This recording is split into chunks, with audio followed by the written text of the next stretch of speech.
Media बंधुओं, आज की प्रेस कॉन्फ्रेंस माननीय सुप्रीम कोर्ट के 7 न्यायाधीशों की संवैधानिक पीठ द्वारा अभी हाल ही में 1 अगस्त 2024 को देश में अनुसूचित जाति व अनुसूचित जनजाति के आरक्षण के संदर्भ में जो एक अति महत्वपूर्ण निर्णय दिया गया है, तो उसके संबंध में अपनी पार्टी की प्रतिक्रिया जाहिर करने के लिए बुलाई गई है, जिसमें अनुसूचित जाति व जनजाति के लोगों को पुनः उप वर्गीकृत सब क्लासिफिकेशन अर्थात सब क्लासिफिकेशन किए जाने को मान्यता प्रदान की गई है, जिसको लेकर और भी बहुत सी बातें कही गई हैं। उनसे हमारी पार्टी कतई भी सहमत नहीं है और इस संबंध में माननीय सुप्रीम कोर्ट द्वारा दविंदर सिंह बनाम पंजाब राज्य मामले में पारित इस आदेश के अनुसार अब राज्य सरकारें अनुसूचित जाति व जनजाति की सूची के भीतर आरक्षण के लिए उप वर्गीकरण अर्थात नई सूची बना सकेंगी, जिससे फिर अनेकों समस्याएं उत्पन्न होंगी। और अब माननीय सुप्रीम कोर्ट ने अपने 1 अगस्त 2024 के इस निर्णय से 20 वर्ष पूर्व दिया गया निर्णय, जो सन 2004 में 5 न्यायाधीशों की संवैधानिक पीठ द्वारा ईवी चिन्नैया बनाम आंध्र प्रदेश राज्य में दिया गया था, तो उसको पलट दिया है, जिसमें अनुसूचित जातियों व अनुसूचित जनजातियों के भीतर किए जाने वाले वर्गीकरण को मान्यता देने से इनकार कर दिया गया था। और ये भी कहा गया था कि अनुसूचित जातियों व अनुसूचित जनजातियों के भीतर उप वर्गीकरण नहीं किया जा सकता है, क्योंकि वे एक ही समरूप अर्थात समान वर्ग में आते हैं। माननीय सुप्रीम कोर्ट ने वर्ष 2004 के अपने निर्णय में ये भी कहा था, चूंकि अनुसूचित जाति और अनुसूचित जनजातियों के लोगों ने जो अत्याचार सहे हैं वह एक वर्ग और एक समूह के रूप में सहे हैं, तथा यह एक बराबर का वर्ग है,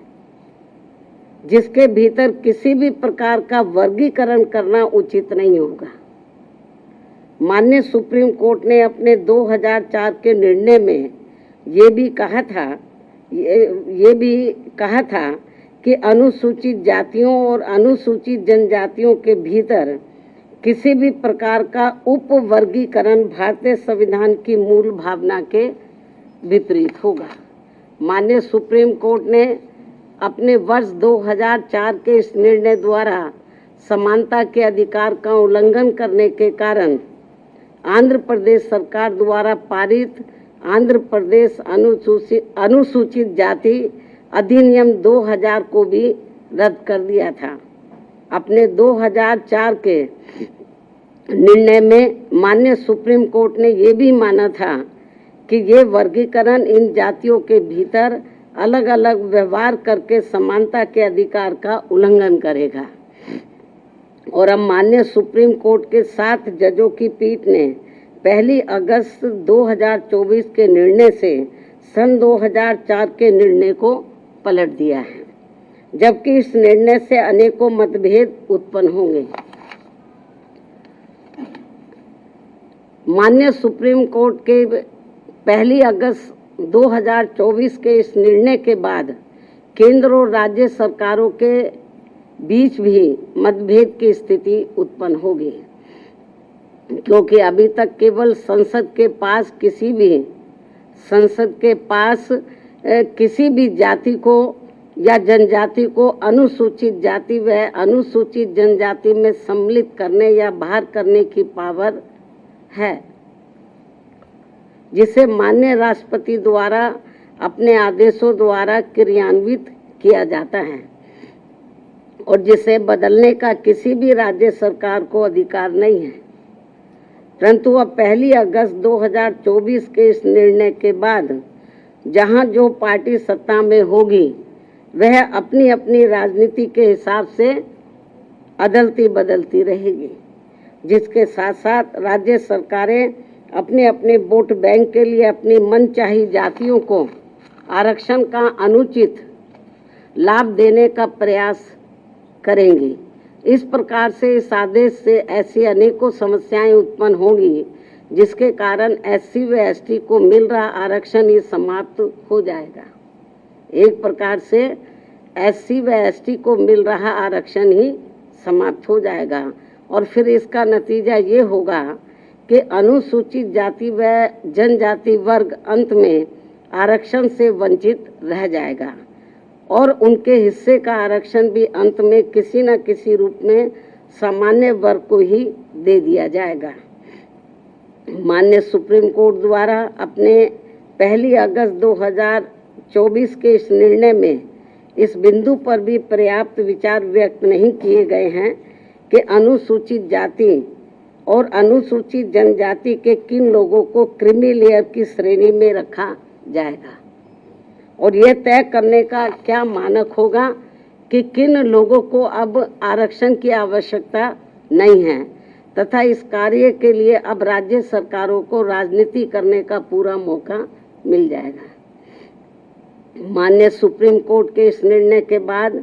यदि अनुसूचित जाति और अनुसूचित जनजाति के भीतर उपवर्गीकरण किया जाता है तो वर्तमान में लागू आरक्षण के अनुसार सरकारी नौकरियों और शैक्षणिक संस्थानों में अनेकों पद रिक्त रह जाएंगे, क्योंकि जिन सीमित वर्ग की उपजातियों को आरक्षण दिया जाएगा उसमें रिक्त पद के सापेक्ष उतने अभ्यर्थी उपलब्ध नहीं हो पाएंगे और ऐसी स्थिति में ये बची हुई रिक्तियां अंत में सामान्य वर्ग के हिस्से में ही चली जाएंगी, जिससे समूचे दलित समाज के दलित व आदिवासी समाज के पिछड़े हुए लोगों को काफ़ी नुकसान होगा और उनमें असंतोष की भावना उत्पन्न होगी। इसके साथ साथ माननीय सुप्रीम कोर्ट के निर्णय दिनांक 1 अगस्त 2024 के अनुसार अब राज्य सरकारों को ये अधिकार होगा कि वह संविधान के अनुच्छेद 341 व 342 के अंतर्गत माननीय महामहिम राष्ट्रपति के द्वारा घोषित SC व ST जातियों के समूह का उपवर्गीकरण करके आरक्षण का लाभ उनमें से कुछ जातियों को दे सकती है और ऐसा करते समय SC व ST के समूह में बची हुई जातियों को उससे वंचित रख सकती है, क्योंकि राज्य सरकार की निगाह में उन जातियों को अब आरक्षण की आवश्यकता नहीं है, क्योंकि उन जातियों में से कुछ लोग सामाजिक तौर पर SC व ST की अन्य जातियों से बेहतर स्तर पर हैं। माननीय सुप्रीम कोर्ट के समक्ष इस उपवर्गीकरण के पक्ष में जोरदारी से दलील रखते समय बीजेपी द्वारा केंद्र शासित सरकार के attorney general, solicitor general, Punjab में आम आदमी पार्टी की सरकार के महाअधिवक्ता, हरियाणा एवं चंडीगढ़ की ओर से अधिवक्ताओं द्वारा ये महत्वपूर्ण तथ्य नहीं रखा गया कि वर्गीकरण के तहत जिन जातियों को लाभ से वंचित कर दिया जाएगा उन जातियों में अभी भी लाखों व्यक्ति ऐसे होंगे जिनको आरक्षण का लाभ नहीं मिल पाया है और अब उन्हें अनुच्छेद 341 एवं 342 के तहत SC व ST वर्ग के समूह में होते हुए भी हमेशा के लिए आरक्षण से वंचित रहना पड़ेगा, जो कि किसी भी प्रकार से न्याय संगत व उचित नहीं होगा तथा पूर्ण रूप से असंवैधानिक भी होगा तथा ये सभी उप वर्गीकरण वाली जातियां आपस में ही कोर्ट कचहरी अदालतों में वर्षों तक लड़ते रहेंगे और अंत में ये सभी लोग फिर अंत में ये सभी लोग फिर आरक्षण से वंचित रह जाएंगे। साथ ही माननीय सुप्रीम कोर्ट के समक्ष दविंदर सिंह बनाम पंजाब राज्य मामले में सुनवाई के दौरान केंद्र के वकीलों और राज्य सरकार की तरफ से भी सत्ताधारी दल के वकीलों ने ही अपना पक्ष रखा है, परंतु माननीय सुप्रीम कोर्ट के 1 अगस्त 2024 के आए निर्णय के बाद अब तक इन सरकारों ने अपना पक्ष स्पष्ट नहीं किया है, जिससे अनुसूचित जाति और अनुसूचित जनजाति के लोगों में माननीय सुप्रीम कोर्ट के निर्णय को लेकर काफ़ी भ्रांति की स्थिति बनी हुई है। माननीय सुप्रीम कोर्ट के समक्ष सुनवाई के दौरान समाजवादी पार्टी के वरिष्ठ राज्यसभा सांसद, जो कि वरिष्ठ अधिवक्ता भी हैं, तथा इनके साथ साथ बीजेपी ने केंद्र में अपनी सरकार की ओर से माननीय अटॉर्नी जनरल व सॉलिसिटर जनरल तथा कुछ राज्य सरकारों के वकीलों द्वारा, उसमें भी खासकर आम आदमी पार्टी की पंजाब सरकार की ओर से पंजाब के एडवोकेट जनरल, हरियाणा एवं चंडीगढ़ में बीजेपी की ओर से उनके वकीलों द्वारा उपवर्गीकरण के पक्ष में तथ्यों को तोड़ मरोड़ कर प्रस्तुत करते हुए बाबा साहब डॉक्टर भीमराव अम्बेडकर द्वारा संविधान सभा में लंबे विचार विमर्श के बाद बनाए गए आरक्षण के सिद्धांतों के साथ छेड़छाड़ करने का कार्य किया गया है, जो कि आरक्षण को पूरी तरह समाप्त करने की मानसिकता के साथ उठाया गया ये गंभीर कदम है। साथ ही माननीय सुप्रीम कोर्ट के 1 अगस्त 2024 के दिए गए निर्णय के बाद अनुसूचित जाति और जनजाति के लोगों के भीतर आपसी द्वेष की भावना बढ़ेगी और समाज में विभाजन की भावना को और अधिक बढ़ावा मिलेगा, जो कि राष्ट्र की एकता और अखंडता पर करारा प्रहार करने जैसा होगा। जबकि अनुसूचित जाति व जनजाति कोई साधारण जाति नहीं है, ये केवल भारतीय संविधान के अनुच्छेद 341 व 342 की अधिसूचना के जरिए अस्तित्व में आई है और यह अनुसूचित जातियों व जनजातियों का एक मिश्रण है और एक बार अधिसूचित होने के बाद फिर यह एक समरूप समूह बन जाता है। साथ ही राज्यों के द्वारा ये उपवर्गीकरण अनुच्छेद 341 एवं 342 के तहत राष्ट्रपति जी की अधिसूचना का उल्लंघन होने के साथ साथ ये पूर्ण रूप से असंवैधानिक भी होगा, क्योंकि कोई भी राज्य सरकार राष्ट्रपति की पावर को खत्म नहीं कर सकता है, क्योंकि ये संविधान के अनुच्छेद 341 भाग 2 एवं 342 का उल्लंघन होगा और इससे हमेशा ये खतरा बना रहेगा कि अनुसूचित जाति व जनजाति को दिया जाने वाला आरक्षण कब खत्म हो जाएगा, जबकि अनुसूचित जाति व जनजाति समुदाय के लोगों का वर्गीकरण का एकमात्र मूलभूत आधार सामाजिक गैर बराबरी अर्थात छुआछूत व जात पात रहा है। ऐतिहासिक तौर पर सामाजिक गैर बराबरी की वजह से ही आरक्षण दिया गया है, तो ऐसे में जाति के आधार पर प्रताड़ना झेलने वाले समुदाय के बीच आरक्षण का बंटवारा करना ये पूर्ण रूप से अनुचित, असंवैधानिक व गलत है, क्योंकि दलितों व आदिवासियों के लिए आरक्षण का उद्देश्य जात पात व छुआछूत की बुराइयों को दूर करना था।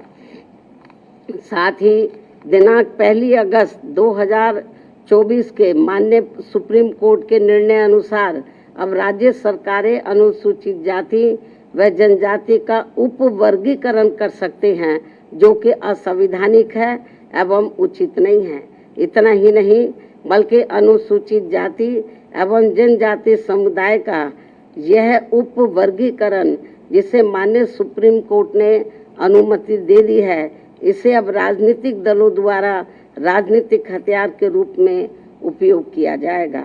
जहां एक तरफ राजनीतिक दल अपने राजनीतिक उद्देश्यों को पूरा करने के लिए कुछ अनुसूचित जाति व जनजाति वर्गों को हाशिए पर धकेल देंगे और उनके लिए पक्षपात का माहौल बनाकर अपना उद्देश्य पूरा करेंगे, तो वहीं दूसरी तरफ अनुसूचित जाति एवं जनजाति के इस उप वर्गीकरण के कारण काफी पद रिक्त रह जाएंगे और आगे चलकर फिर उन पदों के अनारक्षित श्रेणी में तब्दीली हो जाने की प्रबल संभावनाएं होंगी। अतः जिस मुख्य उद्देश्य के लिए परम पूज्य बाबा साहब डॉक्टर भीमराव अंबेडकर ने संविधान के तहत अनुसूचित जाति एवं जनजाति वर्ग को आरक्षण दिया था, उसे अब एक प्रकार से प्रभावहीन बना दिया जाएगा, अर्थात खत्म कर दिया जाएगा। वैसे भी खासकर बीजेपी, कांग्रेस व समाजवादी पार्टी आदि हमेशा से ही एसटी वर्गों को मिल रहे आरक्षण के विरुद्ध रहे हैं और इसलिए इनके वकीलों ने उप वर्गीकरण की काफी जोरदारी से कोर्ट के सामने अपनी दलीलें भी रखी हैं और इसे खत्म करने की सिफारिश में ये पार्टियां हमेशा प्रयासरत रहती हैं। समाजवादी पार्टी ने तो संसद के भीतर ही पदोन्नति में आरक्षण संबंधी बिल को ही बीजेपी और कांग्रेस की मिली भगत से फाड़ दिया था, जिसे आज तक केंद्र सरकार संसद में दोबारा नहीं ला सकी है, जिसकी वजह से माननीय सुप्रीम कोर्ट के नागराज के निर्णय के तहत आज तक एससी व एसटी कर्मचारियों को पदोन्नति में आरक्षण संबंधी लाभ से वंचित रहना पड़ रहा है तथा अब इसी प्रकार से इस नए निर्णय दिनांक 1 अगस्त 2024 के तहत अंत में हमेशा के लिए ही इन वर्गों को आरक्षण से वंचित कर दिया जाएगा और इससे फिर बीजेपी, कांग्रेस व समाजवादी पार्टी आदि को आरक्षण खत्म करने के लिए इन्हें संविधान बदलने की भी जरूरत नहीं पड़ेगी। और यही कारण है कि इन पार्टियों ने केंद्र सरकार व राज्य सरकारों की तरफ से उचित पैरवी भी नहीं की है और काफी कुछ उप वर्गीकरण के पक्ष में दलीलें रखी हैं, जिससे कि मौजूदा चल रहे आरक्षण के विरुद्ध निर्णय आए। और यदि बीजेपी के एनडीए व इंडिया अलायंस की सभी पार्टियों की नीयत ठीक होती और वो एससी व एसटी को मिल रहे आरक्षण में छेड़छाड़ आदि करके उसे खत्म नहीं करना चाहते, तो फिर मेरी इन सभी पार्टियों से ये अपील है कि ये सभी पार्टियां इस विषय पर, इस मुद्दे पर देश के समूचे एससी व एसटी समाज के समक्ष अपना पक्ष स्पष्ट करें और इसी चल रहे संसद सत्र में संविधान में उचित संशोधन लाकर ये स्पष्ट करें कि अनुच्छेद 341 व 342 के तहत माननीय राष्ट्रपति द्वारा घोषित एससी व एसटी जातियों के संबंध में भविष्य में किसी भी प्रकार की छेड़छाड़ व उप वर्गीकरण करने का अधिकार किसी को भी नहीं होगा तथा इन सभी जातियों को आरक्षण प्राप्त होने के लिए एक समूह के रूप में ही देखा जाएगा। ये इनको संशोधन संविधान में उचित संशोधन विधेयक इनको लाना चाहिए और ये सब लाकर इनको संविधान की 9वीं अनुसूची में इसको शामिल करना चाहिए ताकि फिर भविष्य में कभी भी जो एससी एसटी का आरक्षण है उसके साथ किसी भी प्रकार का कोई छेड़छाड़ आदि ना हो सके। हालांकि ये जो अब नौबत आई है, ये नौबत नहीं आती यदि इसको बहुत पहले ही संसद द्वारा संविधान की 9वीं सूची में डाल दिया जाता। हमारी पार्टी ने लोकसभा के अंदर भी और राज्यसभा में भी इस मामले को अनेकों बार उठाया है, लेकिन इसको टाल दिया गया क्योंकि जब बीजेपी पावर में रहती है वो भी इसको टाल मटोल करती है, इस मामले को कांग्रेस पावर में रहती है तो वो भी इस मामले को टाल मोल कर देती है। इससे स्पष्ट है कि चाहे कांग्रेस हो, बीजेपी हो या अन्य पार्टियां हो, उनकी वीकर सेक्शन के मामले में, खासकर दलितों व आदिवासियों के मामले में अभी इनकी जातिवादी सोच बदली नहीं है। मुझे नहीं लगता है कि ऐसा कुछ ये पार्टियां कर पाएंगी। इसके साथ साथ मेरी इस देश के सभी अनुसूचित जाति व अनुसूचित जनजाति वर्गों के लोगों से ये खास अपील भी है कि इस समय इस निर्णय से उत्पन्न स्थिति को अपने व अपने बच्चों के भविष्य तथा अपने संवैधानिक अधिकारों को नुकसान होने से बचाने के उद्देश्य से तथा बाबा साहब डॉक्टर भीमराव अम्बेडकर के द्वारा अपने अथक प्रयासों से इन वर्गों को जो संवैधानिक अधिकार दिलाए गए हैं, तो उन्हें खत्म होने से बचाने के लिए इस स्थिति को अपने लिए एक आपातकालीन की स्थिति समझते हुए इन्हें एकजुट होना पड़ेगा तथा मात्र अपने अपने राजनीतिक स्वार्थ व दबाव से प्रेरित न होकर यहाँ सभी राजनीतिक पार्टियों के ऊपर दबाव डालकर उचित संवैधानिक संशोधन लाने के लिए मजबूर करना पड़ेगा। इस खास अपील के साथ ही अब मैं माननीय सुप्रीम कोर्ट से भी ये पुरजोर अपील करती हूँ कि वह देश में SC व ST वर्गों के हितों में अपने 1 अगस्त व सन 2024 के दिए गए फैसले पर खुद ही पुनर्विचार करके इसमें मेरी इन सब बातों को खास ध्यान में रखते हुए जरूरी बदलाव लाए, तब्दीली लाए, वरना इन वर्गों में से आरक्षण के पात्र लोगों को बड़ा भारी नुकसान हो जाएगा। इस खास अपील के साथ ही अब मैं अपनी बात यही समाप्त करती हूँ। धन्यवाद। जय भीम व जय भारत।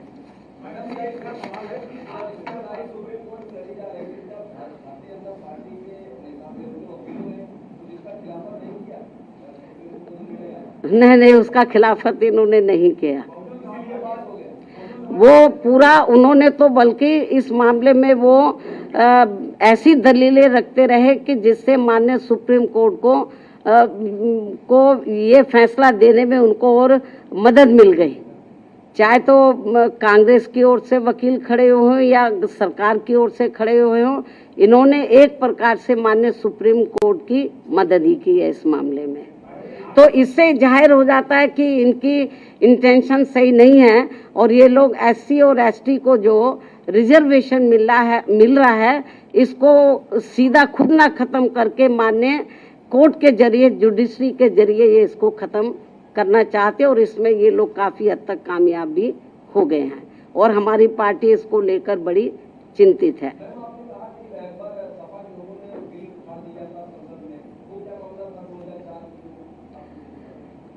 जो SC ST का पदोन्नति में जो आरक्षण का मामला था तो वो लगभग खत्म सा हो गया था। उसको प्रभावी बनाने के लिए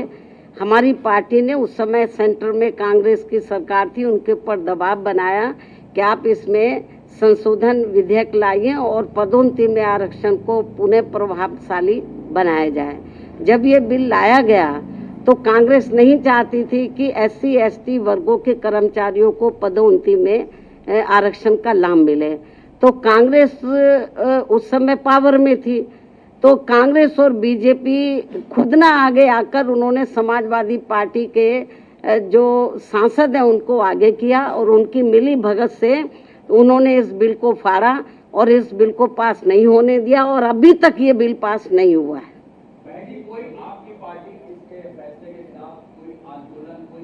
नहीं, अभी आंदोलन मैं आपको जो बताया ना कि हम लोग तो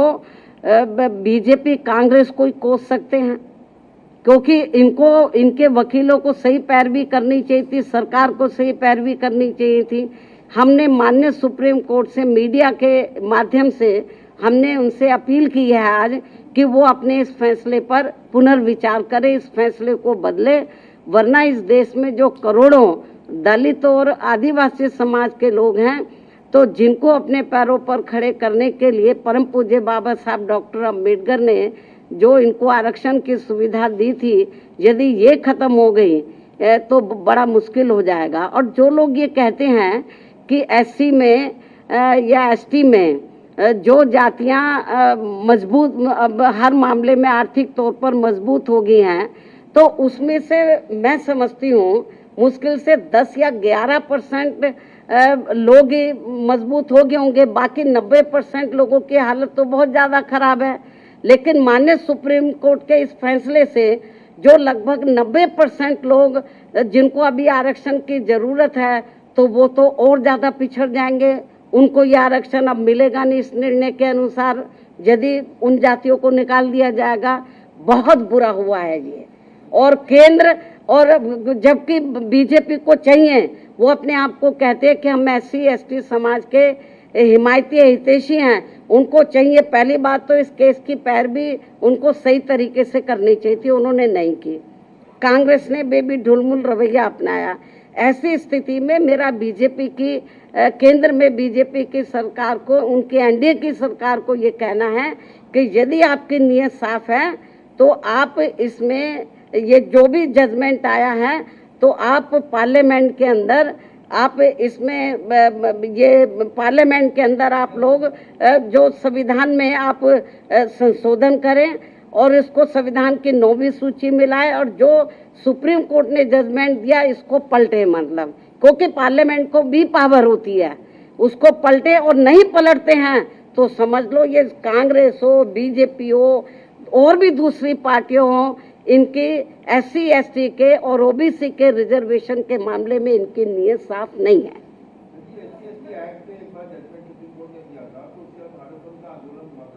अभी आप रिजर्वेशन की बात करो, विषय को डाइवर्ट मत करो। आपको ऐसा नहीं लगता कि जैसे उत्तर प्रदेश के अगर हम लोग कॉन्टेक्स्ट में बात कर रहे हैं कि शेड्यूल कास्ट में जैसे जाटव जो बिरादरी है वो थोड़ी सी मजबूत हो गई है, और वाल्मीकि की बात, मेरी बात सुनो, जो जाटव या जाटव से मिलती जुलती जो और जातियां हैं, यदि उनमें से कुछ लोग आर्थिक तौर पर मजबूत हो भी गए हैं, पूरा समाज तो नहीं हुआ है। हम ये नहीं कहते कि जो मजबूत हो गए हैं आप क्रीमी लेयर के जरिए आप उनको मत दो वो फायदा, मतलब हम कोई उसके पक्षधर नहीं है, लेकिन 90% लोगों की तो हालत बहुत ज़्यादा खराब है, उनको तो रिजर्वेशन मिलना चाहिए। और जो 9-10% जो जाटव या इससे मिलती जुलती जातियों की स्थिति, आर्थिक स्थिति सुधर भी गई है, लेकिन समाज में तो आज भी जातिवादी लोग उनको पुराने नजरिए से देखते हैं, जात पात तरीके से देखते हैं, इसलिए अभी इन सबको रिजर्वेशन की बहुत ज्यादा सख्त जरूरत है। नहीं, अभी ये तो माननीय सुप्रीम कोर्ट को बताना चाहिए था ना, हम लोग तो नहीं करेंगे। सुप्रीम कोर्ट ने कोई इसका पैमाना अभी तय किया नहीं है, बहुत ढुलमुल ये जजमेंट है। और इस तरीके से इसकी आड़ में राज्य सरकारें जो SC ST को अभी तक रिजर्वेशन मिल रहा है इसको बिल्कुल निष्प्रभावी बना देंगी, ना के बराबर इसको कर देंगी, लोगों को कोई इसका लाभ नहीं मिलेगा। नहीं, हमारे को तो उन्होंने कब बुलाया ही नहीं, जबकि हमारी पार्टी इनके लिए लड़ाई लड़ती रही है। हमको भी बुलाते तो हमारी ओर से वकील जरूर जाता।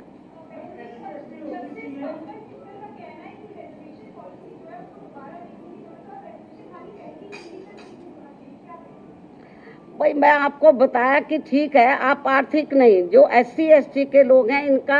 इनको जो रिजर्वेशन मिला है, जो शैक्षणिक, सामाजिक और आर्थिक गैर बराबर हैं, इस आधार पर मिला। तो सामाजिक जो दृष्टिकोण है इन वर्गों के मामले में वो अभी लोगों का बदला नहीं है, इसलिए इनको अभी रिजर्वेशन मिलना बहुत जरूरी है।